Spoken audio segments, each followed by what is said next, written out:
नाही का? काय करायचं बघा. तेव्हा अतिचे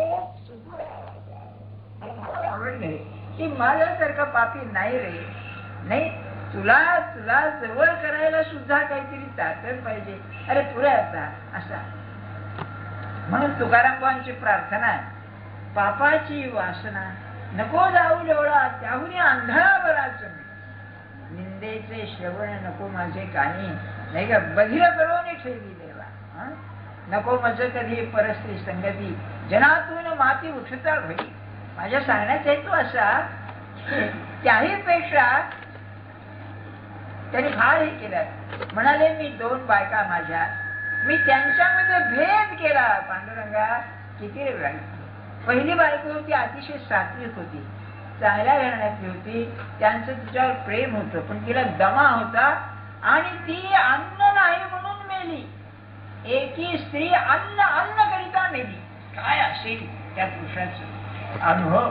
खायला नाही म्हणून मेली. हा श्रीमंत मनुष्य गरीब झालेल्या दुष्काळामध्ये अन्न नाही म्हणून ती मेली. म्हणजे पोरही गेलं. काय असेल मला सांगा. माझ्या शाळेत येतो असं ते सगळं. त्यांना ते वाईट वाटलं. मी किती म्हणले वाईट वागलो. मग म्हणाले देवा काय करू रे, मी हा असा आहे खरा बुवा. यातीहीन मतीहीन कर्महीन माझे, येई गा तू पंढरीच्या राया. हे माणूस सायकी की म्हणतोय तुझ्याशिवाय मला नाही कुणी आता. फार कठीण आहे. अरे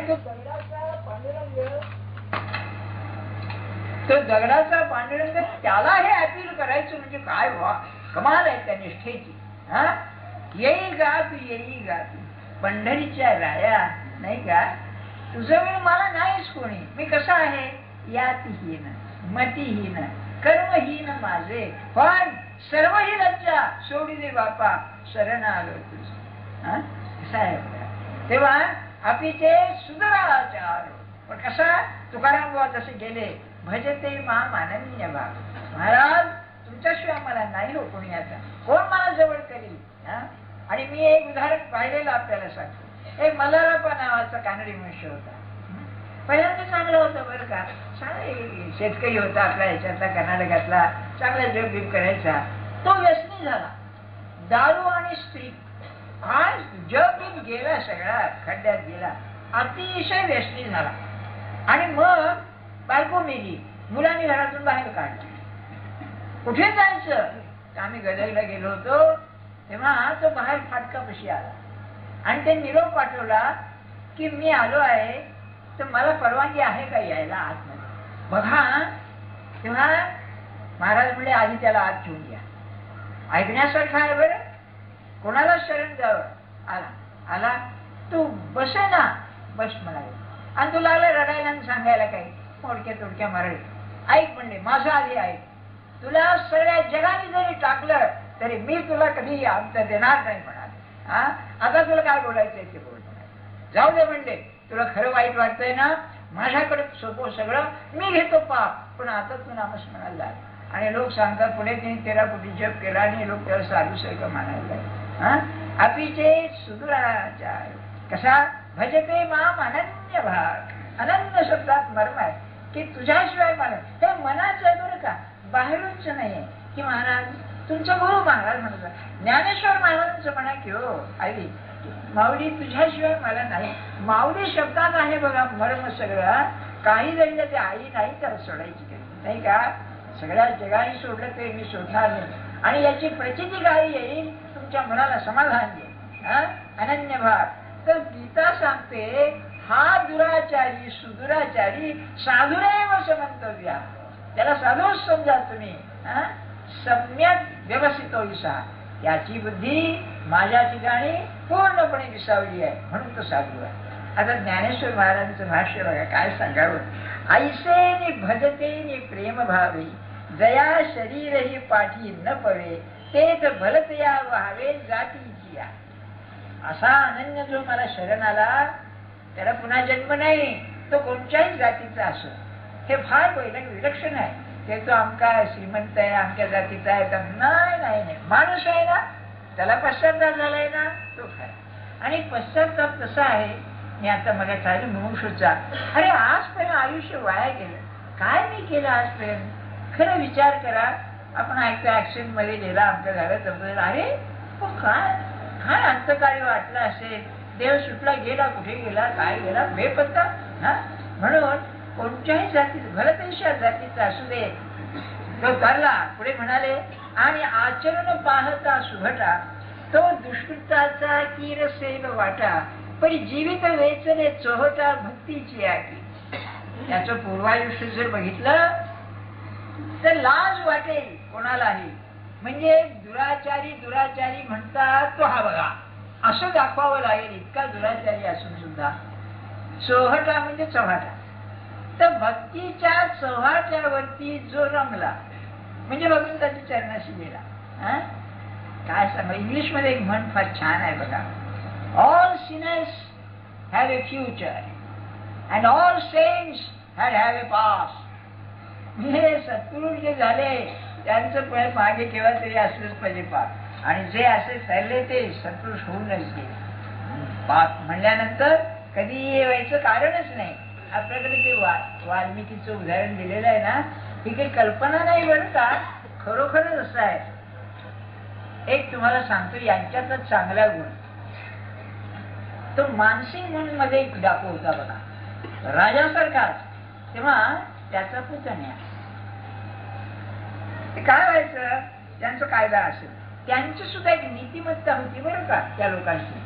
त्यांचा कायदा असा की ज्या सावकाराकडे लुटायचं त्याच्या बायका मुलांना त्रास द्यायचा नाही, हे त्यांचं कायदा. तेव्हा ऐकण्यासारखं, त्याचा पुतण्या त्यांनी डाका घातला, एका त्याला सावकाराला लुटला, तर त्याची मुलगी नुकती लग्न झालेली, दागिने बेगिने अंगावर असलेली, ती उन्हाळ्यामध्ये बाहेर खाटेवरती निजलेली. तिला पत्ता नाही डाका तिथं घातलाय, घराचं सगळं गोळा केलंय. तर याने, या पुतण्याने त्या लोकांकडून ती बादच्या बाब उचलून आणली. मानसिंगाने विचारलं की काय केलंय सर? पुतण्या बरं त्याचा, तेव्हा म्हणाले त्या बापाला बोलाव. त्याने सांगितलं की हा गुन्हा केला याने, आपण काय कराल ते, त्याला झाडाला बांधाने शूट करून टाकलं. माझ्या म्हणण्याचा हेतू काय तुम्हाला, की त्याच्यात सुद्धा नीती आहे ती अशी आहे.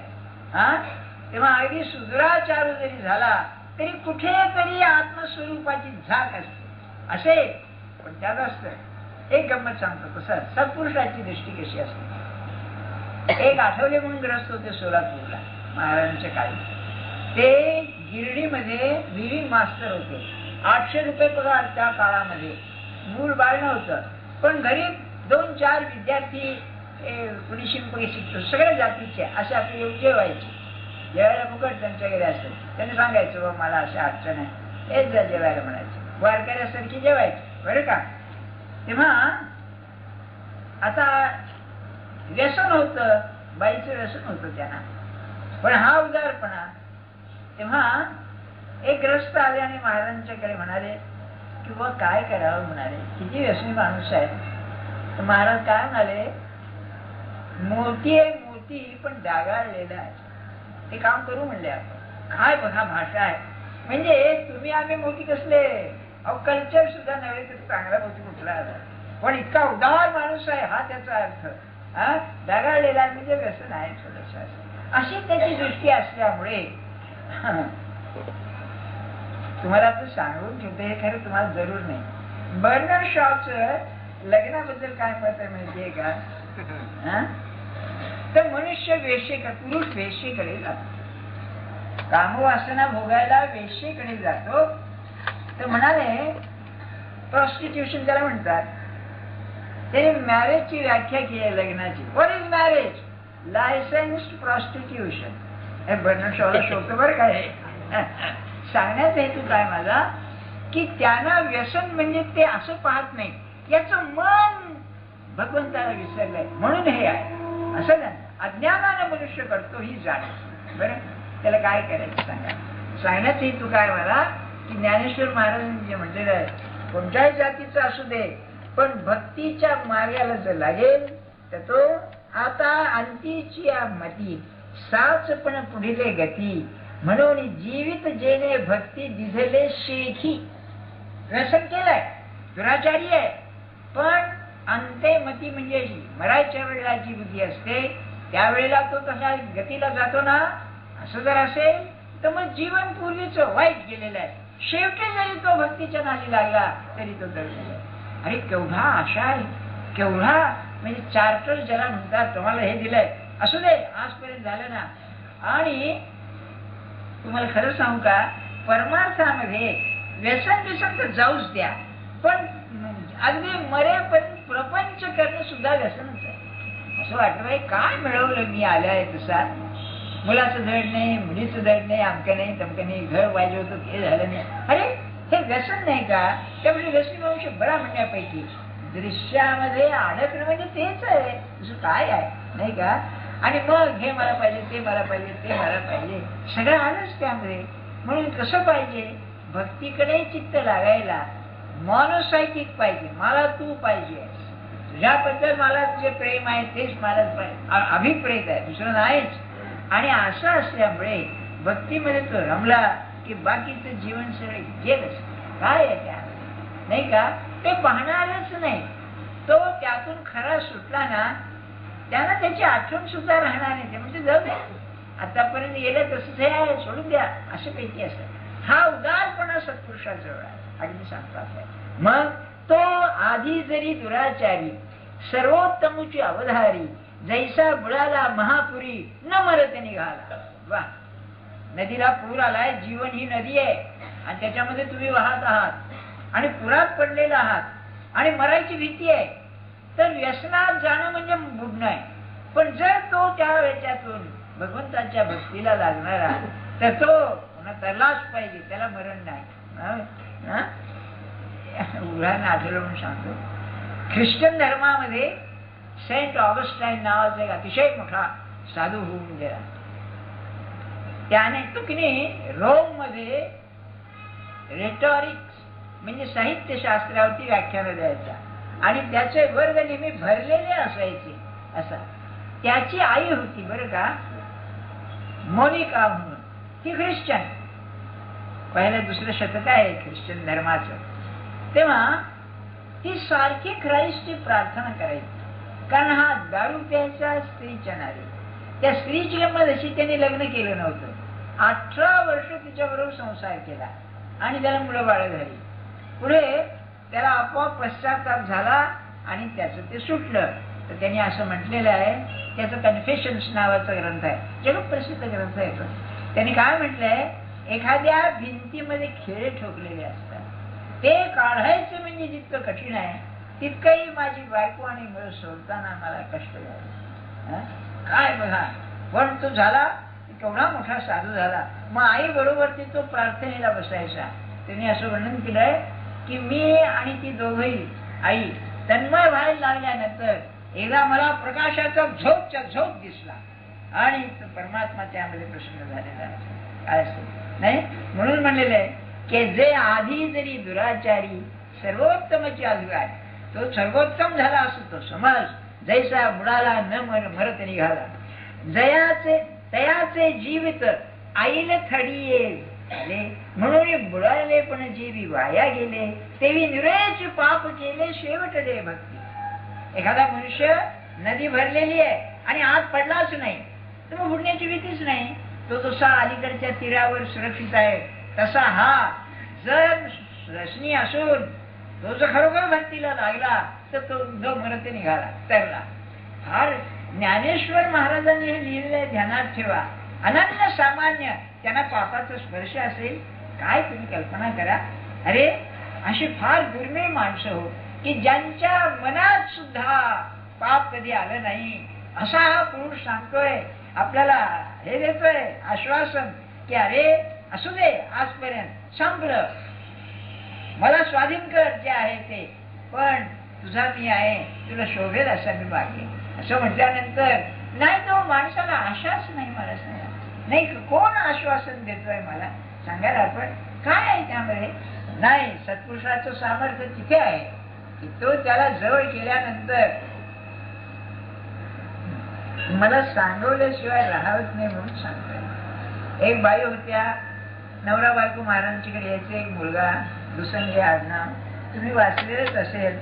तेव्हा मरताना बाप लवकर मेला, आई महाराजांच्याकडे येऊन राहिली, दारिद्र्य मूर्तिमंत, आणि मरताना आपला मुलगा महाराजांच्या ओट्यात घातला. अक्षरशः महाराजांच्या कपरीमध्ये ओट्यात घातला. महाराज आपण सांभाळा, मी जाते म्हणून. तो महाराजांच्या सारखा बरोबर असेल आणि काम करायचं आहे महाराजांची. तेव्हा दरवर्षी पंढरपूरच्या यात्रेला अजून सुद्धा मध्ये एक गोंधळात मुक्काम असतो त्या दिंडीचा. तेव्हा तशी दिंडीचा मुक्काम आला तर रात्री 10:30-11 झाले, त्यांचं भजन संपलं आणि त्यांना प्रसाद वाटायचा होता. तेव्हा हिने अरे अरे कुठे गेला रे हा म्हणाले, तर बेपत्ता झाला. झालं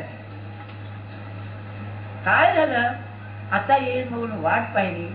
मग एक नागप्पा म्हणून ग्रस्त होता, त्याला म्हणले अरे हा गेलाय कुठे, पाहू तरी आपण. 12-1 वाजता त्या गारठ्यामध्ये महाराज लंगोटीची चिंदी फाडली, मशाल केली, त्याची ती पेटवली आणि गाव झुंडत फिरले.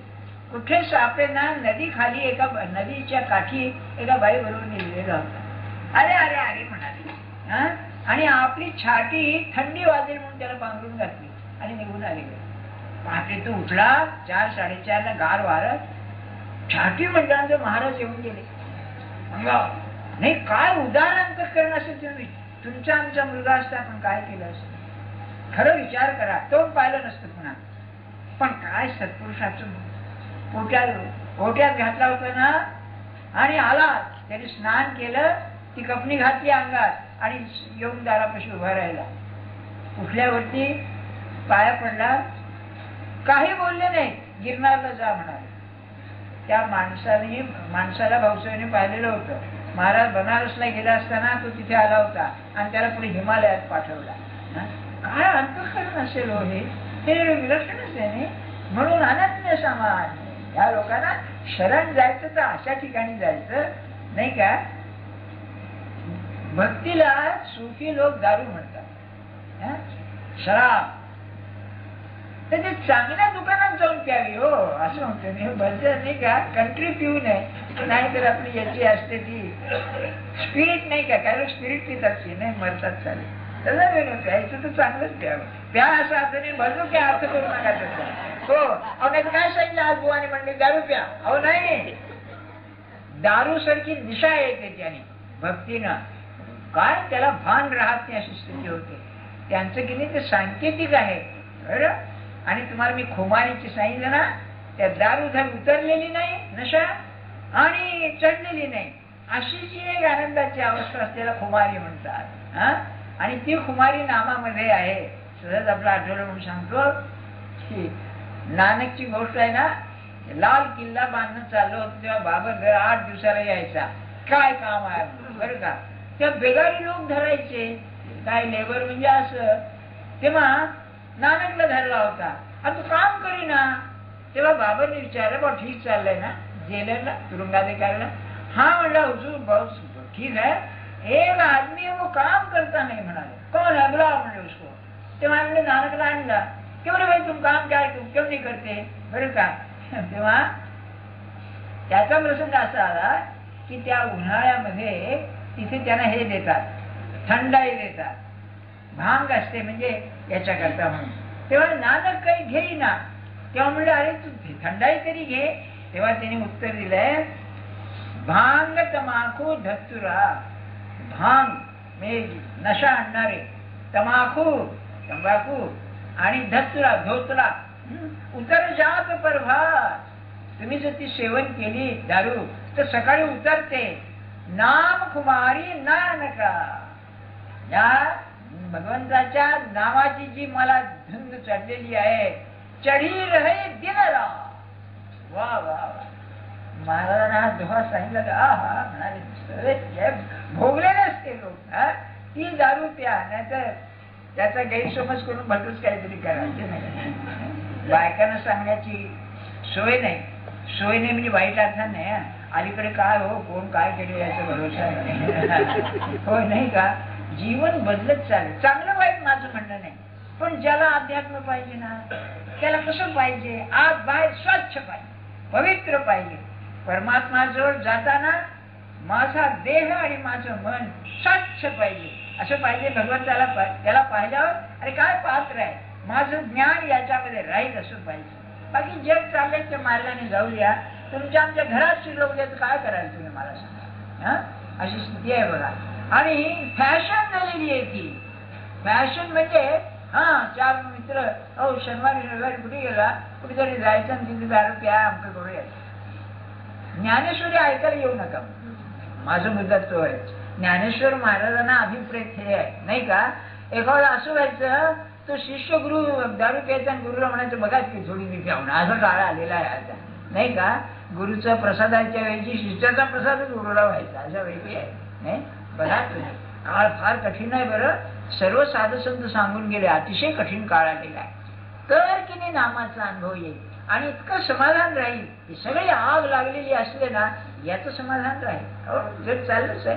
कोण पाठवणार कोणाला अशी स्थिती आहे असं. तेव्हा शेवटीने बघी या लागी मग शेवटी सांगतायत दुष्कृती जरी जाहला बरं तरी अनुताप तीर्थी न्हाला नावून मजा आला सर्व भाग. वा. ज्ञानेश्वर महाराजांनी दृष्टांत नाही तर दृष्टांतो ज्ञानदेव म्हणाले मनुष्य काय करतो पाप नाहीस करायला तीर्थक्षेत्राला जातो. तिथे पवित्र गंगा असते, नदी असते पवित्र, त्यामध्ये स्नान करतो. स्नान केलं की त्याचं पाप नाहीस होत. ते म्हणले याला तरी तीर्थ म्हटलं अनुताप तीर्थी झाला. काय दृष्टांत दिलाय की जसं गंगेमध्ये स्नान केल्यावर तुमचं पाप नाहीस होत तसं अनुताप झाला केलेलं नाहीस होत जात. एवढा आश्वासन आहे.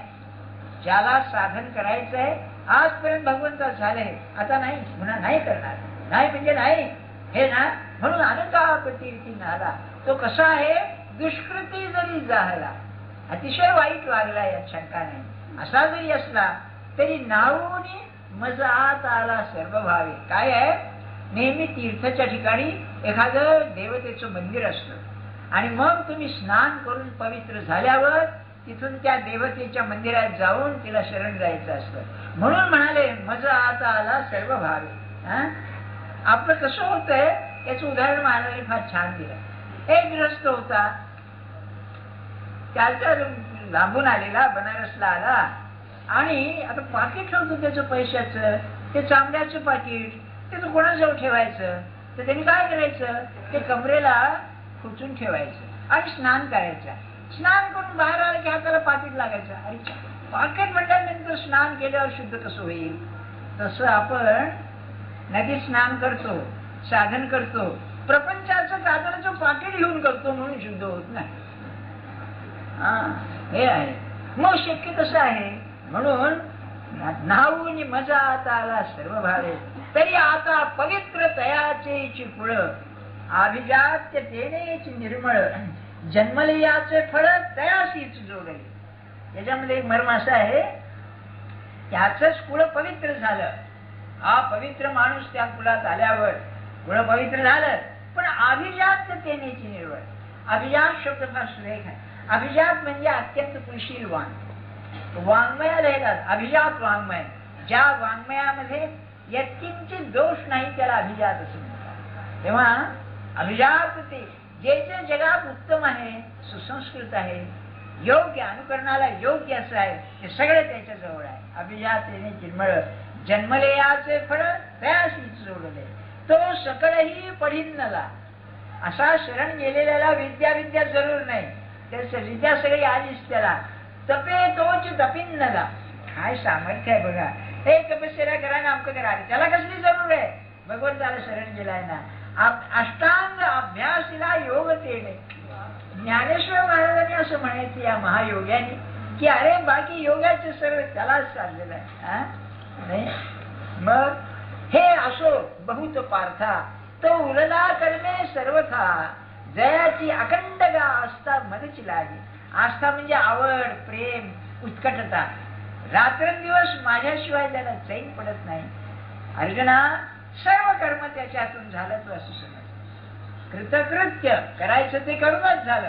मग शेवटी सांगतायत अवघिया बुद्धीच्या मनोव्याराहटी भरवणी एकनिष्ठेची पेटी जेणे मजमाजी किरीटी निक्षेप केली. फार सुंदर दृष्टांत दिलाय. मनोबुद्धीची राहटी म्हणजे त्याचं काम करणं. आपलं मन काम करतं, बुद्धी काम करते. तर ही त्या दोन गोष्टी आहेत, त्याची पेटी तयार केली. त्या पेटीमध्ये घातली. पेटी कोणची? भगवंताचं अनुसंधान. म्हणजे मन आणि बुद्धी ही दोन्ही ज्याची भगवंताच्या ठिकाणी जडली त्या मज माझी निक्षेपली. तो आता अवसरे मजसारिका होईल, ऐसाही भाव तुझ जाईल, हागा अमृतात राहील त्या मरण कैसे. तर पुढचा श्लोक आहे क्षिप्रम भवतीचा. तो लगेच महात्मा बनतोच, यात शंका नाही. त्याला काय आहे, काय आहे अशा याच्यामध्ये आपलं मन इतकं परिवर्तन होऊन जातं की त्याला कोणी भांडणच राहत नाही, त्याला पूर्वीचं स्मरण सुद्धा राहत नाही. म्हणजे मी तुम्हाला एक शेवटी लहानसं उदाहरण सांगितलेलं आहे, पुन्हा सांगतो. एक मोठा डॉक्टर होता याला बंगाल कलकत्त्याला. म्हणजे 30-40 हजार रुपये प्रॅक्टिस होती त्याची. CR दास होते ना त्यांच्या काळी, त्यांची अशीच प्रॅक्टिस होती. त्यांनी जेव्हा प्रॅक्टिस सोडली तेव्हा 20-25 कुटुंब निराधार झाली. दर महिन्याला ते पैसे देत असत. बरं, तर हा डॉक्टर असा फुकट औषध घ्या म्हणायला. त्यांनी प्रॅक्टिस सोडली, तो वैष्णव झाला. बरं, ते स्वामीनारायण पंथाचा वैष्णव झाला. तेव्हा एक मंदिर बांधलं होता विष्णूचं. तेव्हा एक गृहस्थ आला, म्हणला आमचा डॉक्टर कुठे आहे बरं का. तेव्हा हा समोर होता. तर म्हणला आमचा डॉक्टर कुठे आहे. तो मेला म्हणाले. केव्हाच मेला आहे तो. त्याला ते खरं वाटले ना. तेव्हा हा जो परिवर्तनाचा भाग आहे की तो डॉक्टर एकदा भगवंताकडे वळल्यावर तो डॉक्टर जसा मेला असं समजून चाललं, तसं ज्याच्या हातनं गैरकर्म झालेला आहे तो मनुष्य त्याला मेला असं समजा तुम्ही. खरं शरण मात्र गेला पाहिजे. आणि आपल्याला ते करता येते, शंकाच नाही की अरे मी माणूस आहे ना, मला हे योग्य नाही, पशुसारखं मी वागतोय, ही जाणीव झाली ना बरोबर. आणि माझी खात्री आहे की जो भगवंताची उपासना करील, नाम घेईल, त्याला ही बुद्धी आपोआप येईल. त्याला करावंच लागणार नाही. काय माझं वागणं आहे, इकडे तिकडे नको पण झालेले आहे, मला तुच्छ करतात किंवा मला नाव ठेव नको मला नाही, मी त्यांना आवडेल असंच वागेन. आणि तसं म्हटल्यानंतर परमात्मा जवळच आहे, तो प्रगट झाल्याशिवाय कसा राहील. तर पुढचा श्लोक आहे तो पुढच्या रविवारी सांग. जानकी जीवन स्मरण जय जय राम, राघव राजा राम.